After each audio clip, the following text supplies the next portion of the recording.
ಪ್ರಶ್ನೆ ಏನೇ ಇದ್ರು ಅಣ್ಣ ದಯವಿಟ್ಟು ನಾನು ಕೇಳ್ಬಿಡಿ, ಅವ್ರನ್ನ ಕೇಳಿ. ಇದರಲ್ಲಿ ನನ್ನೊಂದು ಪುಟ್ಟ ಪಾತ್ರ, ಊರಿನ ಗೌಡ, ನನ್ನ ಹೆಂಡತಿ ಕ್ಯಾರೆಕ್ಟರ್. ಅವರು ಗೊಬ್ಬರ ಕುಡ್ಕ. ಒಂದು ಊರಲ್ಲಿ ಮಜವಾಗಿ ಎಲ್ಲರೂ ಸೇರಿ ನಾಟಕ ಆಡಬೇಕು ಅಂತ ಇರ್ತಾರೆ. ಊರಲ್ಲಿ ನಾಟಕ ಸನ್ನಿವೇಶಗಳು ಭಾಳ ಮಜಾ ಇರ್ತಾವಲ್ಲ, ಎಲ್ಲ ಎಣ್ಣೆ ಕುಡ್ಕೊಂಡು ಆ ಕಡೆ ಈ ಕಡೆ ಲೈನ್ ಹಾಕ್ಕೊಂಡು ಓಡಾಡ್ಕೊಂಡು ಆ ಥರ ಒಂದು ಸಿಚುವೇಶನ್ನು ವಿಜಯ್ ಅವರು ಒಂದು ಒಳ್ಳೆ ಪಾತ್ರ ಕೊಟ್ಟಿದ್ದಾರೆ. ಸುಮಾರು 3 ವರ್ಷದಿಂದನೇ ಶುರುವಾಯಿತು. ಆವಾಗಲೇ ಕರೆದು ಒಂದು ಅವಕಾಶ ಕೊಟ್ಟಿದ್ದಾರೆ. ಥ್ಯಾಂಕ್ಸ್ ವಿಜಯಣ್ಣ. ಮತ್ತು ನಮ್ಮ ಸೀನಣ್ಣವ್ರಿಗೆ ಎಲ್ರಿಗೂ ಥ್ಯಾಂಕ್ಸ್ ಹೇಳ್ತೀನಿ. ಇನ್ನೇನಾದರೂ ಕೇಳ್ಬೇಕು ನಂದು ಯಾವ ಬಿಸ್ನೆಸ್ ಮಾಡ್ತೀನಿ ಅಂತ. ವಯಸ್ಸಿಗೆ ಮೀರಿದ ಪಾತ್ರ ಹಂಗಂತ ನನಗೇನು ವಯಸ್ಸೇನು ಕಡಿಮೆ ಆಗಿಲ್ಲ. ಸೀರಿಯಲ್ ಮಾಡೋಕ್ಕಿಂತ ಮುಂಚೆನೇ ಮಾಡಿದಲ್ವಾ, ಅದೇ ಥರ ಖಡಕ್ಕಾಗಿ ಊರಲ್ಲಿ ಗೌಡ್ರು ಇರ್ತಾರಲ್ಲ, ಸೀನಣ್ಣನ ಥರ ಆರಾಮ್ಸೆ ಮೆರೆದಾಡ್ಕೊಂಡು ಕುಣ್ದಾಡ್ಕೊಂಡು. ಅಣ್ಣ ರೀಲ್ಸ್ ಎಲ್ಲ ಈಗಲೂ ಸೂಪರಾಗಿ ಮಾಡ್ತಾ ಇರ್ತಾರೆ.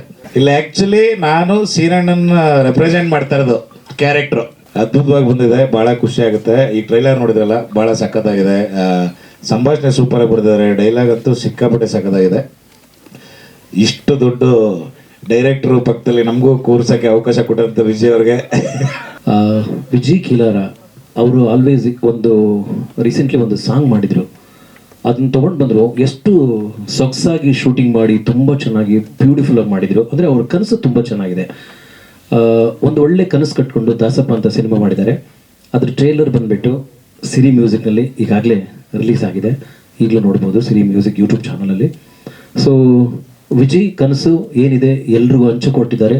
ಸಕ್ಸಸ್ ಆಗಲಿ, ಸಿನಿಮಾ ಗೆಲ್ಲಿ, ಕನ್ನಡ ಸಂಸ್ಕೃತಿ ಬೆಳೀಲಿ, ಉಳೀಲಿ. ಎಲ್ರಿಗೂ ಧನ್ಯವಾದಗಳು. Siri music, Suresh Chikkanna. Thank you.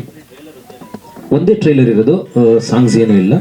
ಹಾಗಾಗಿ ಆ ಟ್ರೈಲರ್ ತೊಗೊಂಡು ಎಲ್ಲ ಕಡೆನೂ ಪ್ರಮೋಷನ್ಗೆ ಅಂತ ಮಾಡ್ತಾಯಿದ್ದೀವಿ. ಜೊತೆಲಿ ಸಿನಿಮಾ ತಂಡ ಸೇರಿಕೊಂಡು ಪ್ರಮೋಷನ್ ಮಾಡ್ತಾಯಿದ್ದೀವಿ. ರಿಲೀಸ್ವರೆಗಲ್ಲ, ರಿಲೀಸ್ ಆದಮೇಲೆ ಜೊತೆಲಿ ಇರ್ತೀವಿ. ರಿಲೀಸ್ ಬಂದುಬಿಟ್ಟು ಯಾವುದು ಟ್ರೈಲರಾ, ಸಿನಿಮಾ ಬಂದ್ಬಿಟ್ಟು ಪ್ರೊಡ್ಯೂಸರ್ ಹೇಳ್ತಾರಲ್ಲ, ಪ್ರೊಡ್ಯೂಸರು ಡೈರೆಕ್ಟ್ರು ಅವರು ಡಿಸೈಡ್ ಮಾಡ್ತಾರೆ. ನಮ್ದೇನಿದೆ ಡಿಸಿಷನ್. Yes, thank you.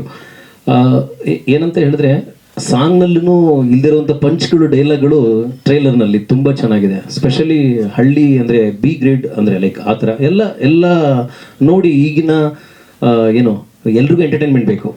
1-2 ನಿಮಿಷ ಹೋಯ್ತಂದ್ರೆ ನಾವು ಮೊಬೈಲ್ ಇಟ್ಕೊತೀವಿ. ಎಲ್ರಿಗೂ ಎಂಟರ್ಟೈನ್ಮೆಂಟ್ ಬೇಕಾಗಿರೋದ್ರಿಂದ ಎಂಟರ್ಟೈನ್ಮೆಂಟ್ ಮುಖಾಂತರ ನೋಡೋಕೆ ಹೋದರೆ ಎಲ್ಲರೂ ನೋಡ್ತೀವಿ. ಇದನ್ನು ಅನ್ನೋದು ಒಂದು ಉದ್ದೇಶ. ಹಾಗಾಗಿ ವಿಜಯ್ ಚೆನ್ನಾಗಿ ಮಾಡಿರೋದ್ರಿಂದ OTT ಇಲ್ಲ ಸರ್, ಯೂಟ್ಯೂಬ್ಗೆ ನಾನು ಸಿನಿಮಾಗಳು ತೊಗೊಳ್ತಾ ಇದ್ದೀನಿ. OTTಗೆ ನಾನು ಸಿನಿಮಾ ತೊಗೊಂಡು ಸೇಲ್ ಮಾಡ್ಕೊಡ್ತಾ ಇದ್ದೀನಿ ಸರ್. ತುಂಬ ತೊಗೊಳ್ತಾ ಇದ್ದೀನಿ. ತೊಗೊಂಡು ನನಗೆ ಒಂದಷ್ಟು ಕಾಂಟ್ಯಾಕ್ಟ್ ಇದೆ. ಹಾಗಾಗಿ ಎಲ್ಲರಿಗೂ ಡಿಸ್ಟ್ರಿಬ್ಯೂಟ್ ಮಾಡ್ತಾ ಇದ್ದೀನಿ.